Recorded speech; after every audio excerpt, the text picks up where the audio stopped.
I am making a brand new game. In January this year I started working on this new big project, and since then I just can't stop working on it. I really like it and I hope you do too. So in this video we are having a first look at what this game actually is, what I've already done in this still pretty early phase of development, and what my goals for the near future are. So with that, let's begin with Devlog number 1.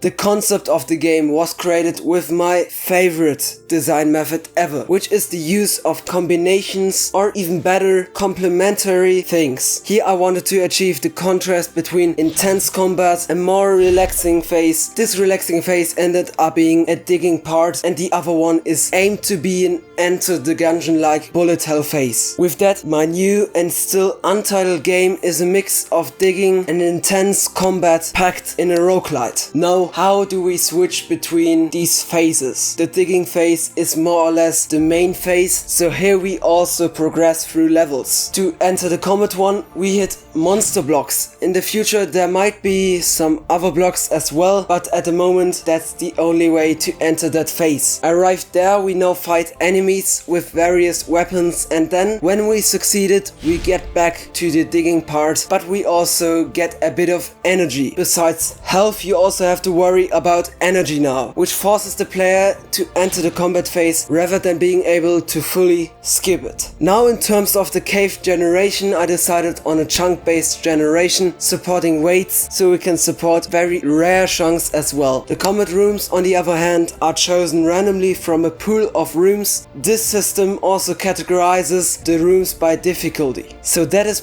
basically it for the concept. Over time I will definitely add more design elements to increase the complexity and deepness of the game, but for now this is enough to start the prototype. First of all, I needed to do the player movement, being actually two because there's one for the digging part and one for the combat part. The digging movement is actually a quite unique one because it's a mix of a side scroller movement and a grid based one. I also got inspired by my old game Drill Cave, where you're limited by only being able to go down, so you don't have a jump or anything like this. The combat movement, however, is a more familiar top-down movement, with the exception of a dodge move where you dig yourself under the ground. I personally think it is still always important to integrate familiar elements into your game so the player isn't fully overwhelmed by all the new and unique mechanics. After that, I made the player be able to dig. For that I also needed a few blocks, so here we have two variants of the dirt block, where the darker one is a bit harder, a stone block, and of course the monster block. Later then I also added two more, being a bomb block and a wooden construction block. The bomb simply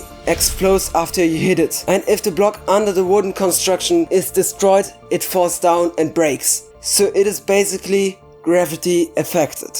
Next I set up combat rooms as well as camera systems for both phases. If you're now wondering how I handle the transition of phases technically, it isn't too complicated. You see, in Unity we have scenes, and now you probably would say I just switch between those scenes, but then I would need to save the progress in the digging phase. So we are using the same scene and just switch player, UI, camera and so on using a custom game manager. For me that is the best way because I have the full control over this tool. Speaking of custom tools, I also use Rewired once again. This is an input system from the asset store which helps me to support both controllers and the keyboard with the mouse. This still was a challenge for the combat phase, where I needed to rotate the weapon both with the mouse and the left joystick, but I managed to do that at some point. Then I did things like the first enemies, which isn't too interesting at the moment, but later when doing the art I decided that the same enemy type, like the goblins, can handle different weapons, just like in Zelda Breath of the Wild. I think this gives me an easier time of reaching a huge amount of enemies in the end. Then I created the first weapon, ending up being the rusty gun. This is just a simple default gun. For now we've got 3 different weapons. The just mentioned rusty gun, the rusty shotgun and the pickaxe. This also means we have both melee and ranged weapons in the game. Later I made the cave generation, which is a very essential part of a roguelite, of course, but we already talked about that, so we can skip this part of the video. My last main task was finally getting to add some art, so I did that in my typical cartoony and simple style. After that the game looked like this, and then I added some more details and art polish as well as animations, of course. One very special task for me was the character design, because I've never ever designed a unique and outstanding character. It needs to be recognizable just like Mario, Link or Sonic. I tried out many variants for that, and I ended up with this guy that I kinda really like. The last thing I did before this devlog was some simple polish with particle effects. I really like having some subtle polish even in the early development stages, because it somehow motivates me. I don't really know why, to be honest.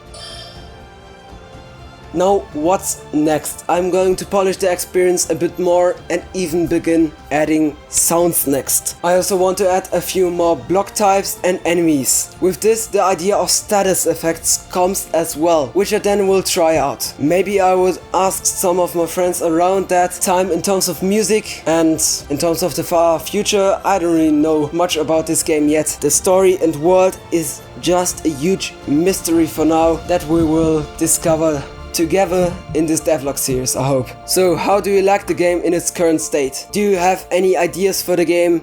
If you do, please let me know in the comments. Also, if you don't want to miss the rest of this new game making journey, make sure to subscribe, and a like is always appreciated, just like any support from you guys. With that said, see you next time.